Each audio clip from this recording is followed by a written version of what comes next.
Meus caros amigos, minhas queridas amigas, que Jesus nos guarde e nos mantenha em sua paz. É sempre uma alegria me dirigir a cada um de vocês. Eu quero dar o meu abraço fraterno, na impossibilidade de fazê-lo fisicamente. Eu espero que os nossos benfeitores espirituais nos envolvam a todos em vibrações de saúde, de alegria e, sobretudo, de muita paz. Para as nossas reflexões, mais um texto do Evangelho segundo o Espiritismo. Agora, no seu capítulo 9. Bem-aventurados os que são mansos e pacíficos, no subitem 9, a cólera. E quando Jesus subiu ao monte e logo na terceira bem-aventurança, ele nos convidou. Bem-aventurados os que são mansos e são pacíficos. Em verdade, era um convite, nos dias tumultuados do presente, a viver a mansuetude, a viver o pacifismo, a viver pela paz. Hoje em dia nós já temos até um verbo, que é o verbo pasear. Podem olhar, está lá no dicionário, porque nós somos convidados a vencer a nossa irritação, a vencer a nossa cólera, a vencer a nossa indiferença, o nosso ímpeto raivoso para viver em paz, para respeitar as outras pessoas, para não nos inclinarmos à violência, mas, pelo contrário, para resolver as coisas através do diálogo, resolver as coisas através da proposta da fraternidade. Então, dentro desse capítulo do Evangelho segundo o Espiritismo, bem-aventurados que são mansos e pacíficos, um espírito protetor na cidade de Bordeaux, em 1863, vem trazer uma dissertação sobre a cólera, porque se nós queremos viver em paz, nós devemos evitar a cólera. E logo no início da sua dissertação, o espírito, ao invés de falar de cólera, fala de orgulho.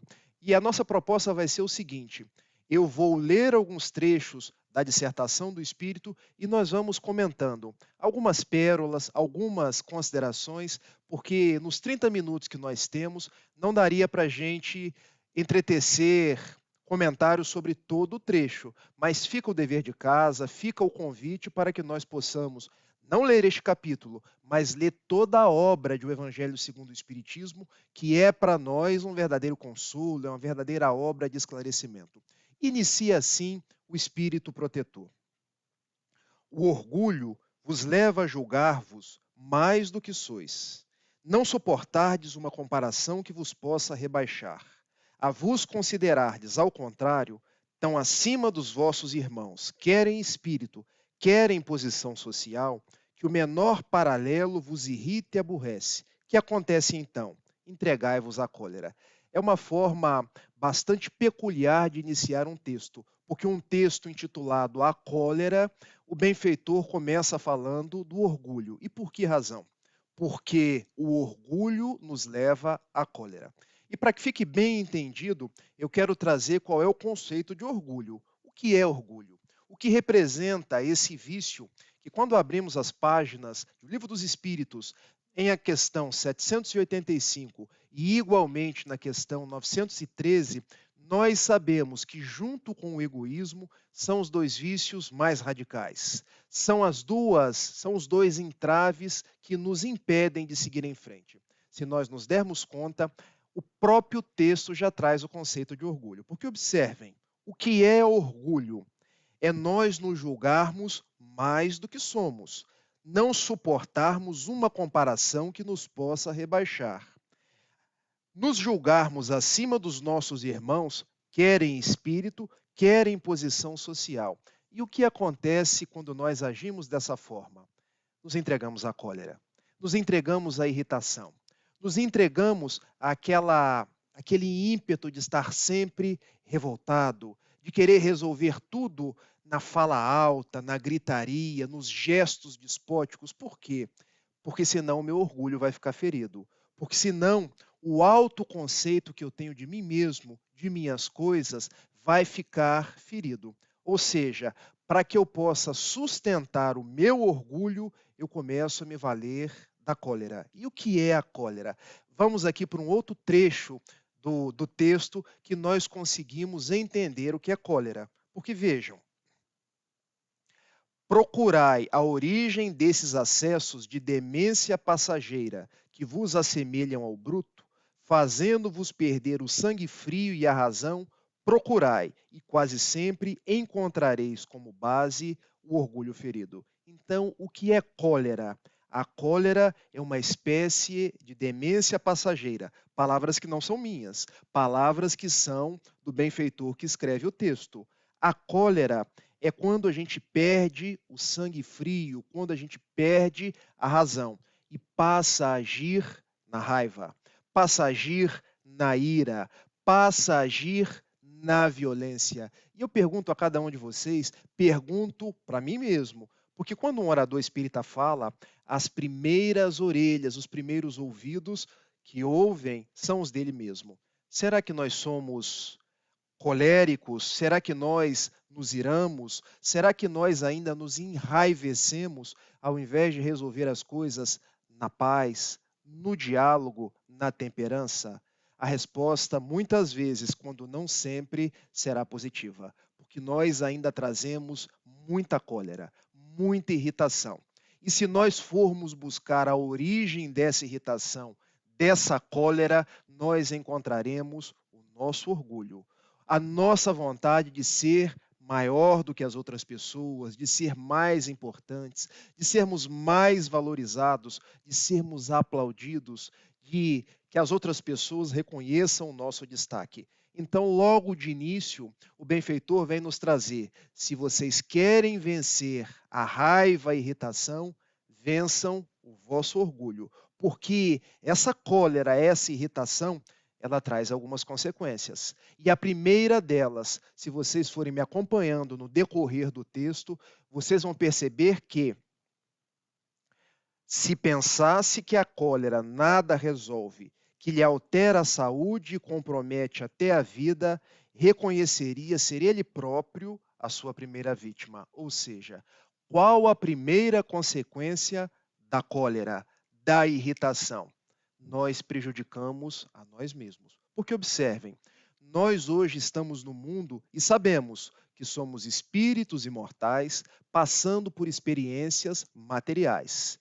E eu outro dia vi um post no Facebook que eu achei muito interessante, porque ele dizia assim: o que nós não resolvemos aqui, nós transformamos em doença no nosso corpo físico. Daí surgem as doenças psicossomáticas. E eu, como estudante de psicologia, já no segundo ano realizando um sonho, eu posso dizer para vocês que nós somos, em grande parte, doenças geradas no corpo, mas com nascedouro na nossa mente. São os nossos sentimentos em desalinho, são as coisas que a gente não consegue resolver e que o nosso corpo, os nossos órgãos, acaba sendo o mata-borrão das sensações, das experimentações, dos nossos sentimentos em desalinho. Onde você quer chegar, Rafael? Quando nós nos irritamos muito, quando nós somos muito coléricos, muito bravios, gostamos tudo de resolver na violência, nós descarregamos energias deletérias sobre os mais variados órgãos, um deles em especial, o nosso estômago. E desenvolvemos gastrites, esofagites, desenvolvemos úlceras, ou seja, a nossa vontade de resolver tudo na ponta da faca, como dizem os antigos, se transforma em problemas gástricos. Então, qual é a proposta? Nós começarmos a ser pessoas pacíficas, pessoas serenas, pessoas equilibradas. Porque dizia um grande mestre, um grande escritor da antiguidade chamado Juvenal, que mens sana, corpore sano, ou seja, se eu desenvolvo os valores da minha mente, se eu consigo me equilibrar na mente, que é um atributo do meu espírito, eu acabo trazendo saúde para todo o meu corpo. E é um livro da benfeitora Joana de Ângeles, formidável, da sua série psicológica Desperte e Seja Feliz. Lá no capítulo 20, quando ela nos diz que todos nós temos um médico interno. E esse médico é que diz que nós iremos adoecer ou se nós iremos ter saúde. Porque vejam, a primeira pessoa que nos cura ou que nos adoece somos nós mesmos. somos a forma como nós pensamos, a forma como nós vivemos a nossa vida. Porque, de acordo com o teor dos nossos pensamentos, de acordo com o teor das nossas atitudes, nós vamos bombardeando ou nós vamos tornando o nosso corpo saudável. Daí, Joana de Ângeles estabelece que o nosso corpo físico é um laboratório de imensas possibilidades, sempre suscetível de auto-recompor-se ou auto-desarranjar-se conforme as vibrações da mente. Observem, então, de acordo com aquilo que eu penso, se eu penso em violência, se eu penso que eu sou maior do que as outras pessoas, se eu penso em tudo resolver através das discussões, o meu corpo acaba sendo a consequência de uma forma doente daquilo que tem sido a tônica do meu espírito. Então, que nós possamos melhorar a nossa forma de agir, a nossa forma de pensar, a nossa forma de nos relacionar com as outras pessoas. E, consequentemente, teremos mais saúde, teremos mais paz, teremos mais alegria de viver. E nos diz o benfeitor amigo de uma outra consequência da nossa cólera. Quando nos fala assim, mas outra consideração, sobretudo, deveria contê-lo, a de que torna infelizes todos os que os cercam. Se tem coração, não lhe será motivo de remorso fazer que sofram os seres a quem mais ama? E que pesar mortal se num acesso de fúria praticasse um ato que houvesse de deplorar por toda a sua vida? Porque observem, se nos nossos acessos de fúria, de cólera, que decorrem do nosso orgulho, nós prejudicamos a nós mesmos, nós também prejudicamos as outras pessoas. Quantos são aqueles que nós agredimos? Quantos são aqueles que nós, através de postagens nas redes sociais, ou até mesmo através das vias de fato ou de discussões internas dentro dos nossos lares, nos nossos ataques de fúria, de irritação, nós agredimos? Às vezes agredimos um filho, às vezes agredimos a esposa, o marido, às vezes um familiar que não tem nada a ver com o nosso problema e acaba sendo uma espécie, me permitam o palavreado, uma espécie de bucha, porque não tem nada a ver com os nossos problemas, mas sofreram a consequência da nossa irritação. Então, vencer a nossa cólera, vencer a nossa irritação, faz bem para cada um de nós, mas igualmente faz bem para as outras pessoas. Quantos são aqueles que nós verberamos, que nós dissemos palavras de baixo calão, porque num determinado dia eu acordei com o pé esquerdo, acordei irritado, acordei depressivo, mas as pessoas não têm nada a ver com os meus problemas. Aos outros eu devo sorrir, aos outros eu devo agir da melhor forma possível. E eu me dei conta disso quando eu comecei a trabalhar, já bem jovem. Com 19 anos, me tornei funcionário do Banco do Brasil. E vocês acham que é fácil trabalhar em banco? Na verdade, não é fácil trabalhar em lugar nenhum, porque a gente se irrita. As pessoas, às vezes, trazem demandas para cada um de nós, que são demandas que a gente sabe que não são demandas assim palpáveis, e a gente chega no final do dia que parece uma pilha, que parece uma bomba que vai explodir a qualquer momento.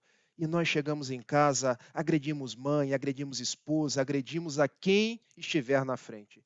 E um dia, eu já casado, minha esposa disse assim para mim: Olha, não venha descontar os seus problemas do mundo aí fora do seu trabalho dentro de casa, porque eu estou aqui, estou fazendo o meu melhor para que a nossa casa tenha equilíbrio, tenha serenidade. Então, os seus problemas fiquem da porta para fora. Da porta para dentro, escolha estar em paz. Traga assuntos positivos, assuntos nobres. E eu fui aprendendo algo mais, porque ela me dizia assim, depois de eu descarregar aquele carreiro de notícias negativas, ela costumava me perguntar: e positivo, o que é que você traz? Quais são as notícias boas? E eu pude reformular que viver as coisas boas, que viver em paz, que viver pensando que dependia de mim ser sereno, ser tranquilo, era também positivo para a minha vida e para a vida das pessoas. Então, observem: ser colérico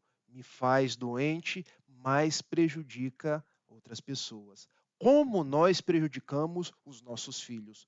como nós acabamos por bagunçar a nossa vida toda pelos nossos atos de cólera. E termina o benfeitor amigo com aquela que é a conclusão da dissertação, dizendo assim: em suma, a cólera, que a gente pode entender como irritação, que a gente pode entender como ira, não exclui certas qualidades do coração, mas impede que se faça muito bem e pode levar à prática de muito mal. Ou seja, uma pessoa não deixa de ser boa porque é colérica, porque é irritada, mas a cólera e a irritação impedem ela de ser ainda melhor, impedem ela de fazer mais o bem e a impulsionam mais a fazer o mal. Porque quando a gente está raivoso, colérico, nós que sabemos da lei das afinidades, sabemos que nós sintonizamos com os espíritos pelo teor dos nossos pensamentos. Quando estamos irritados, nós sintonizamos com quem? Com Bezerra de Menezes? Nós sintonizamos com os bons espíritos ou sintonizamos com espíritos no mesmo diapasão do nosso?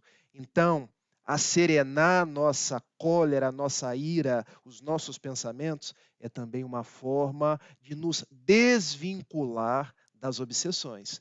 Pensemos nisso. Pensemos que, às vezes, num acesso de irritação, eu perco toda uma semana de atitudes nobres. Que, às vezes, num acesso de fúria, eu faço algo que eu vou me arrepender durante toda uma vida. E diz a benfeitora Joana de Ângeles que, num determinado momento, porque eu me fiz colérico, raivoso, eu posso perder as plantações de paz e de bem de toda uma vida. Porque pensem, às vezes eu sou um ser humano bom, alguém que me esforça, alguém que pratica caridade, mas num determinado momento alguém vem e me diz palavras que eu não gostei, me diz palavras que soam para mim como palavras que eu não mereci escutar e eu acabo fazendo algo de negativo àquela pessoa, acabo indo às forras com aquela pessoa e aquela pessoa vem a passar mal, vem até a desencarnar.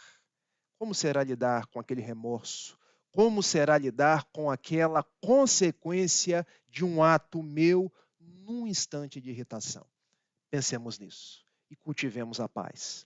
Cultivemos o que Jesus nos pediu na terceira bem-aventurança, que dá título a esse capítulo do Evangelho. Bem-aventurados que são mansos. Ser manso não é ser passivo, é ser pacífico, é diferente. Nós continuaremos a lutar pelas coisas que engrandecem, a lutar pelo Evangelho de Jesus, mas sem ir para a violência, sem querer resolver as coisas no murro, mas resolver no diálogo. Saber que quando um levanta a voz, eu posso baixar. Saber que quando um começa a xingar, eu posso continuar a falando palavras que elevam, porque Jesus me convida a ser a luz do mundo, o sal da terra. Terminando aqui o seu texto, ele nos diz assim: isso deve ser suficiente para induzir o homem a esforçar-se por dominá-la, por dominar a sua ira. O espírita, ademais, é instigado a isso por outro motivo: é que a cólera é contrária à caridade e à humildade cristãs. Olha como o benfeitor termina o texto, dizendo que a cólera e a ira é contrária à caridade. E por que isso? Porque nós fazemos caridade 24 horas por dia. Nós não fazemos caridade somente quando estamos na casa espírita. Vejam, se a pessoa me dá um bom dia e eu, irritado, não respondo, já estou faltando com a caridade. Se alguém vem até mim e eu estou com aquela cara, eu já estou faltando com a caridade. Então, a nossa irritação, aquele senho carregado, pesado, já é uma falta de caridade. Então, que nós possamos dar ao mundo o nosso melhor sorriso, a nossa atitude de abrir o nosso espírito para viver a paz deixada por Jesus. Ah, Rafael, mas isso é tão difícil. É difícil sim. Desenvolver virtudes não é fácil, mas toda caminhada de 1000 passos, nós podemos começar pelo primeiro passo, dando um degrau de cada vez, indo na medida das nossas possibilidades. Não pensem que eu dormirei Rafael e acordarei Chico Xavier ou Francisco de Assis. As coisas não se dão desse jeito. Eu ainda vou cair, eu ainda vou ficar impaciente, eu ainda vou levantar a voz, mas vou me esforçando a cada vez, a cada dia, por me controlar um pouco mais. por fazer aquilo que está ao meu alcance para me tornar uma pessoa melhor. Isso é desenvolver virtudes. Por isso, Kardec, em O Evangelho segundo o Espiritismo, esse mesmo livro aqui, no capítulo 17, nos diz assim: reconhece o verdadeiro espírita pela sua transformação moral e pelos esforços que empreende por domar as suas más tendências, as suas más inclinações. Observem, a frase de Kardec não é por aquele que já venceu, por aquele que já domou, mas por aquele que se esforça, por aquele que tenta vencer, ou seja, é uma proposta pedagógica. É uma proposta na medida das nossas possibilidades. Então, se eu ainda me irrito, procurar me irritar um pouco menos. Se eu ainda sou impaciente, procurar me impacientar um pouco menos. Se está difícil, façamos igual Francisco Cândido Xavier, nos utilizemos da água da paz. E o que é a água da paz? Chico propunha que, quando eu tivesse muita vontade de xingar, muita vontade de dizer determinados impropérios para uma pessoa, eu enchesse a boca de água e só engolisse aquela água quando a vontade de xingar passasse, quando a vontade de agredir a outra pessoa verbalmente passasse. E aí eu vou me asserenando. E aí eu vou buscando força na prece, força no culto do evangelho no lar e a cada dia buscando metamorfosear a minha vida para viver conforme Jesus nos ensinou. Nesse tempo que nos falta, eu quero contar algumas histórias, porque o Evangelho é rico de histórias para a nossa vida. Uma dessas histórias narra que Jesus, quando já estava lá no Getsemane, o Getsemane é um jardim belíssimo que eu tive oportunidade de visitar junto com minha esposa, no sopé, ali na parte inferior do Monte das Oliveiras. E foi ali no Getsemane que Jesus já nos anteriores ali da sua crucificação, ele se reuniu com os seus apóstolos, começou a orar, ao que Judas Iscariotes, que o traiu, levando a soldadesca de Anás e de Caifás, chamou e o traiu com um beijo. E Judas, após traí-lo, veio Simão Pedro, desembainhou a sua espada, e porque era muito próximo a Jesus e gostava de resolver as coisas na violência, na ira, pegou e decepou a orelha de um daqueles soldados romanos. E Jesus enternecidamente olha-se para Simão Pedro e lhe diz assim: Simão, Simão, embainha a tua espada. Embainha quer dizer guarda a tua espada, porque aquele que com ferro fere, com ferro será ferido. Ou seja, Jesus estava dando a Simão Pedro, o pescador, o apóstolo que ficava junto com ele nos momentos mais ingentes, que nós não deveríamos nos irar, nos encolerizar, não deveríamos agir por violência, porque quem age com violência recebe igualmente violência. Quem age com cólera é tratado com cólera. Quem age com ira é tratado com ira. E nós, pegando desse trecho do Evangelho de Jesus, nessa parte que ele conversa com Simão Pedro, nós podemos nos lembrar de um homem simples aqui de Niterói. Ele chamava José Datrino, mas foi conhecido para a posteridade como o profeta Gentileza, porque era o profeta que dizia e escrevia nos viadutos, nas pontes da cidade do Rio de Janeiro, que enquanto violência gera violência, gentileza gera gentileza. Ele percebia que as pessoas tinham o costume de falar alto, de resolver as questões com ignorância, de resolver as questões na gritaria, e ele propunha, do seu jeito simples, do seu jeito muitas vezes mal incompreendido, que nós deveríamos ser mais gentis uns com os outros, que nós deveríamos olhar uns mais para os outros, nos reparar, nos gostar mais, nos valorizar mais, aprender a resolver as coisas na conversa, aprender a resolver as coisas na paciência, com o palavreado normal, sem nos exasperar a todo instante. Mas hoje nós ainda nos exasperamos tanto, nós gritamos tanto, nós ainda somos tão coléricos, nos encolerizamos por quase tudo. Nos encolerizamos no trânsito, como se ficar nervoso fosse fazer o trânsito andar mais depressa. Nós nos encolerizamos na fila da padaria. Como se ficar nervoso fosse fazer a gente conseguir comprar o pão mais depressa. Nós nos encolerizamos quando esperamos o elevador. E já pararam para perceber? Quanto mais irritado a gente fica, mais o elevador demora por chegar. Porque são as lições que a vida vai nos dando.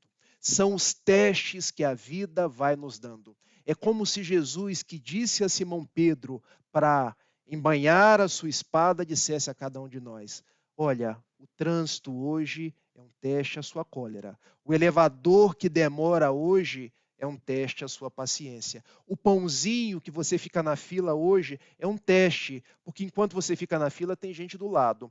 Vá cumprimentando as pessoas, vá conversando com as pessoas, vá percebendo que você não está sozinho no mundo. Então, todas essas situações que nós passamos, e muitas vezes estamos na pressa, na correria, e eu sou de Itapiruna. Itapiruna é uma cidade no norte e noroeste do Rio de Janeiro, quase lá no chifre do estado do Rio de Janeiro, a 50 quilômetros de Muriaé, Minas Gerais. E nas Minas Gerais se tem um ditado que eu gosto muito, que diz assim: o homem nasce, cresce, corre, corre e morre. Porque muitas vezes nós passamos pela vida, nós não vivemos a vida.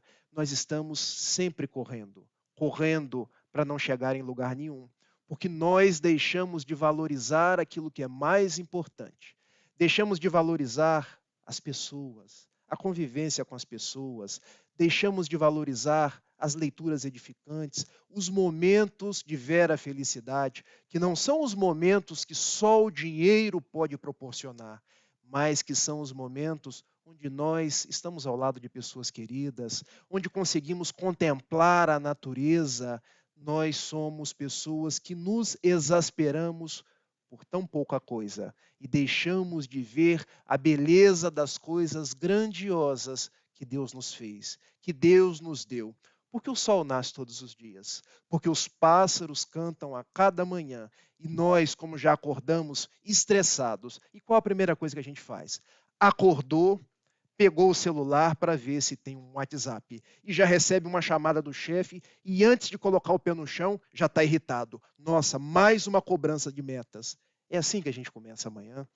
Porque se nós começarmos dessa forma, ficaremos nervosos o dia inteiro. Mas nós devemos ser os artífices da paz. Devemos ser aqueles que nutrem os bons propósitos internamente para exorná-los exteriormente e não o contrário.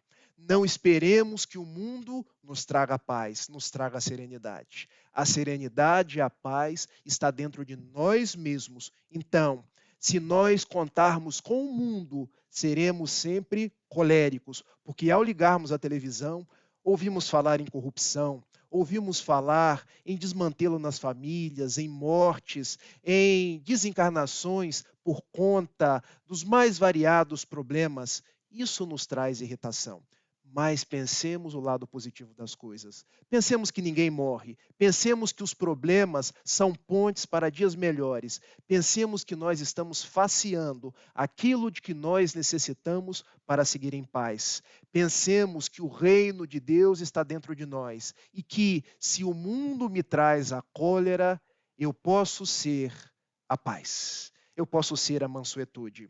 E nós poderíamos falar tal qual Francisco de Assis: onde houver cólera, que eu seja a mansuetude, que eu seja a paz, porque o mundo não pode me irritar se eu permaneço em paz. E para que a gente possa encerrar, eu prometo que vou contar a última história, porque um dia, Chico Xavier, que costumava ficar psicografando lá no Grupo Espírita da Prece, em Uberaba, até tarde, ele chegava e tinha uma cachorra. E essa cachorra vinha até ele todos os dias para poder deitar-se no seu colo, e ele amansava. Essa cachorra ficou doente.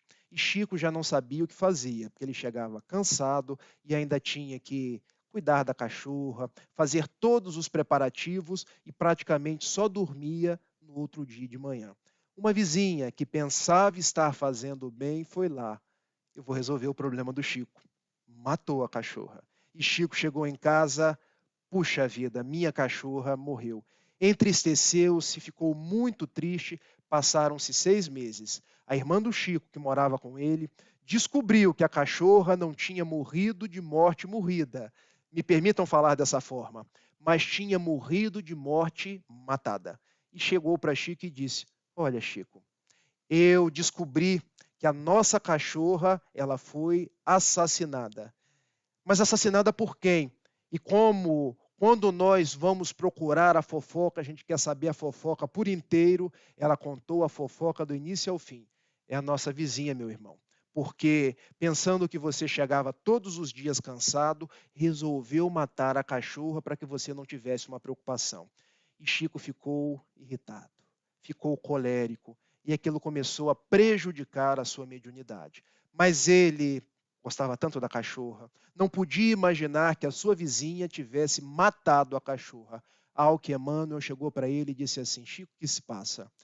Ah, meu irmão, é a minha cachorra. Eu já sei. Eu sei, inclusive, o enredo. Eu sei que mataram a sua cachorra.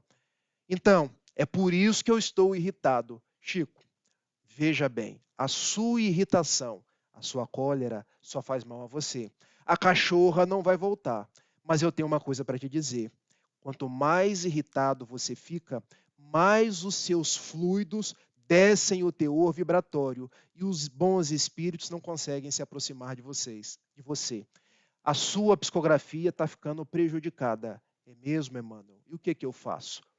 Procure saber qual o melhor presente que a sua vizinha gostaria de ter. E Chico, daquele jeito mineiro, daquele jeito engraçado, olha só, eu é que sou o ofendido e eu é que vou ter que dar o presente. Chico, você está com uma mágoa tão intensa que é como uma borra que está no seu perispírito. Nós precisamos desfazer essa borra. E Chico descobriu que a vizinha gostava de costurar, mas não tinha uma máquina de costura. Ele então foi na loja e comprou uma máquina de costura daquelas bem boas, bem caras, que ele, como era um funcionário modesto, deve ter ficado devendo para outras encarnações, de tão cara que ela era. E chegou para a vizinha e deu na mão dela: Olha o que eu trouxe para você. E a vizinha ficou tão alegre, tão satisfeita, que disse: Seu Chico, você de fato é um anjo. E naquele momento Chico desfez aquela mágoa, desfez aquela irritação e ambos se abraçaram. Aproximou-se Emmanuel. Tá vendo, Chico? Agora você está em paz novamente. A cachorra não iria voltar, mas você está de bem com a vizinha, o seu perispírito já está em condições de você voltar a psicografar. Então, meus amigos, a mensagem que eu quero deixar é essa: substituamos a nossa cólera pela mansuetude, substituamos a nossa irritação pelo diálogo, substituamos a nossa violência pela gentileza, porque nada se resolve na briga, as coisas se resolvem na conversa. Se eu ainda tenho o hábito de me irritar, nos aceitemos do jeito que eu sou, do jeito que nós somos, mas entreteçamos, façamos os melhores esforços para ser hoje melhor do que ontem, para ser amanhã melhor do que hoje, porque isso nos trará saúde, porque isso nos trará paz. Eu agradeço mais uma vez a cada um de vocês e termino com uma oração do benfeitor Emmanuel, em que eu poderia dizer que é a oração da paciência, da calma, do combate à nossa irritação, à nossa cólera de cada dia. Quando o benfeitor nos diz assim: Senhor, ensina-nos a orar sem esquecer do trabalho, a dar sem olhar a quem, a servir sem perguntar até quando, a sofrer sem magoar, seja quem for, a progredir sem perder a simplicidade, a caminhar para a frente sem contar os obstáculos, a ver sem malícia, a escutar sem corromper os assuntos, a falar sem ferir, a compreender o próximo sem exigir entendimento, a respeitar o semelhante sem reclamar consideração, a dar o melhor de nós além da execução do próprio dever, sem cobrar taxas de reconhecimento. Senhor, fortalece em nós a paciência para com as dificuldades dos outros, assim como precisamos da paciência dos outros para com as nossas próprias dificuldades. Ajuda-nos para que a ninguém façamos aquilo que não gostaríamos que nos fosse feito. E auxilia-nos sobremodo a compreender que a nossa felicidade mais alta será invariavelmente quando fugirmos da cólera, da irritação e cumprirmos os teus desígnios, onde e como queiras, hoje, agora e sempre. Que Jesus vos ampare, vos proteja e vos dê em dias de muita paciência. Sigamos em paz. Um beijo e até a próxima.